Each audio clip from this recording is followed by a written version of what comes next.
নমস্কার, শুরু করছি আজকে শেয়ার বাজার। আজকেও বাজার পড়লো ব্যাংক নিফটি।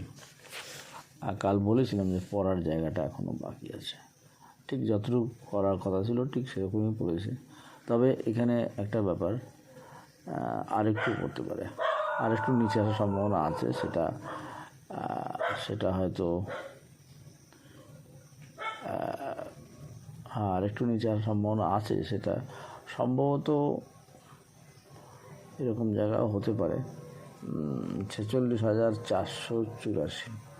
আজকে এসছে কত? 47,440। এখান থেকে আরও একটু নিচে আসতে পারে, সেটা 46,000 হাই বেসিসে 484 এটুকু আসতে পারে। এখনও একদিন সময় আছে, নিচে আসার সম্ভাবনা আছে। সেটা এই পর্যন্ত হতে পারে, যেটা বললাম 46,484। তারপরে অর্থাৎ শুক্রবার দিনে পড়ার সম্ভাবনা আছে। নেক্সট সোমবার থেকে একটা টার্নিং হওয়ার সম্ভাবনা। তা আপাতত মনে হচ্ছে আরেকটু পড়বে, সেটা পর্যন্তই হবে 46,484। সেই হ্যাঁ, তাই এই মোটামুটি ব্যাংক নিফটি।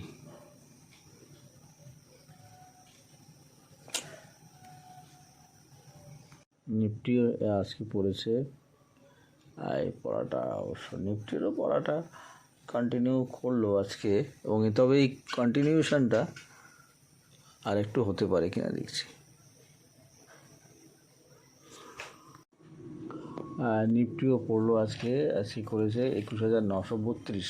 তো এখানে আর একটু সম্ভাবনা আছে নিচে আসার, সেটা 21,915। হ্যাঁ, 21,915। তবে এরকম এখানে 21,915 পর্যন্ত আসার সম্ভাবনা আছেই, অথবা সেটা একটু বেশিও হতে পারে। 21,915 থেকে 21,860 এইটুকু। এখান থেকে যেটা হতে পারে, টাইমটা একটু অন্যরকম আছে, সেই জন্য হয়তো এখানে একটা ওয়েট করতে পারে। যেখানে কীরকম হতে পারে, 21,915 এসে হয়তো আবার একটু উপরে উঠতে পারে। উঠে উঠতে পারে। 21,915 আসার পরে একটু উপরে যাওয়ার সম্ভাবনা থাকবে, তবুও নিচে যাওয়ার যে ট্রেন্ড থাকবে। তো সেই ট্রেনটা আমার সম্ভবত 21,915কে হোল্ড করার চেষ্টা করবে। 21,915 থেকে 21,950 এই জায়গাটা হোল্ড করার চেষ্টা করবে। হয়তো সেটা এরকমও হতে পারে 21,860 লো, এই জায়গাটাও হতে পারে। কেন বলছি এই জায়গাটাও হতে পারে, যেটা 21,860ও আসতে পারে, কিন্তু এখানে সময়টা একটু বেশি আছে। সেই জন্যই বলছি যে 21,915 একবার আসবে, এসে হয়তো আর একবার একটু উপরের দিকে যাওয়ার চেষ্টা করবে। উপরে যাওয়ার চেষ্টা করবে। সেটা কোন পর্যন্ত যেতে পারে, লো বেসিসে অথবা ওপেন বেসিসে 22,090 এরকম একটা জায়গা। সেখান থেকে নিচের দিকে আবার ট্রেন্ড থাকবে একটু আসার, অন্তত সেটা আরও 2-3 দিন এরকম থাকবে।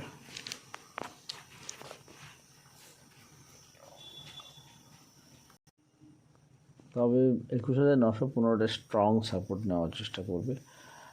এখান থেকে যদি একটু লো আসেও, তবে 21,915টাই একটা স্ট্রং সাপোর্ট।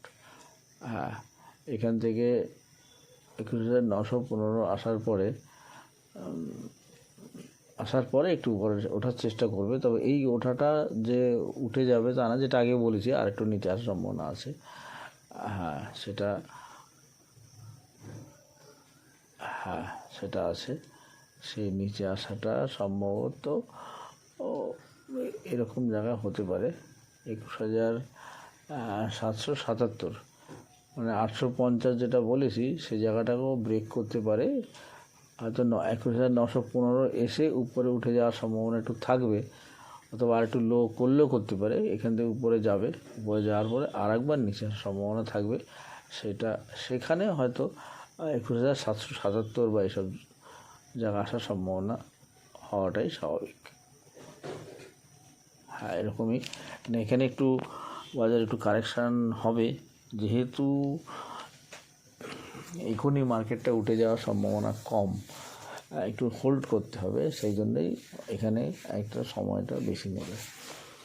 তো এই হচ্ছে নিফটি। জিলেট, এটা হচ্ছে জিলেট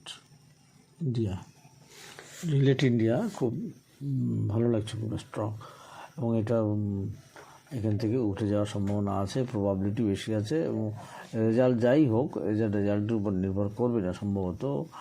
যে অবস্থা দেখছি তাতে জিলেট 8,000 পর্যন্ত যাওয়ার সম্ভাবনা আছেই। তো 8,000 যে থামবে তা না, আমার মনে হয় না এটা থেমে যাবে।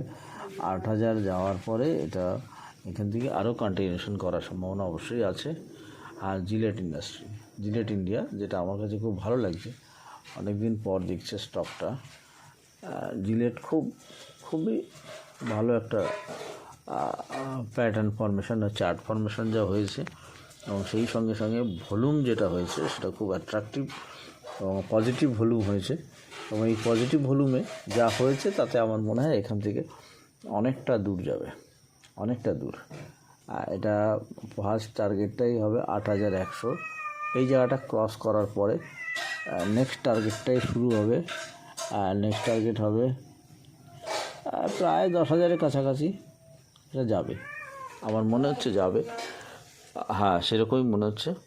জিলেট কেনা যেতে পারে, যদিও অনেক বেশি দাম, তবে এই সমস্ত দামি স্টক যখন মুভ করে সেটা অনেক দূর যায়, অনেক ইনভেস্টমেন্টও মনে হয় একবারে অনেক, একটা শেয়ার দাম 8,000 না 6,911 টাকা, 6,500 লো করেছে আজকে, 6,548 টাকা। তবে এটা 8,000 থেকে 8,000, 9,000, 10,000 এটা যেতেই পারে। তো যে কোনো কেউ এটা একটা দুটো কিনলেও কম প্রফিট হবে না। যদি 7,000 টাকাও কেনা যায়, 3,000 টাকা প্রফিট হবে, তো সেটা কম না। 30%, 50% প্রফিট, 50% না হলেও কাছাকাছি 45% প্রফিট আছে। সেই হিসাব করে পার্সেন্টেজ হিসাব করলে একটা শেয়ার কিনে যদি তার 45% প্রফিট পাওয়া যায়, সেটা মোটেই খারাপ না। যদি বেশি কেনা যায় তাহলে সেটা প্রফিটের যে মার্জিন সেটা কিন্তু অনেক বেশি। সেজন্য বড় স্টক ভয় পেয়ে বড় স্টকগুলো কিনবো না, এই ধরনের ভাবনা চিন্তাটা ঠিক না। আমি বড় স্টক অনেক দেখি এবং আমি কিনি অবশ্য, তাতে কিন্তু লোকসান হয় না। ছোটো স্টক কিনে অনেক বেশি কেনা যায়, কিন্তু প্রফিটের রেশিও খুব কম বেশি হয় না, ডিফারেন্স কিছু হয় না।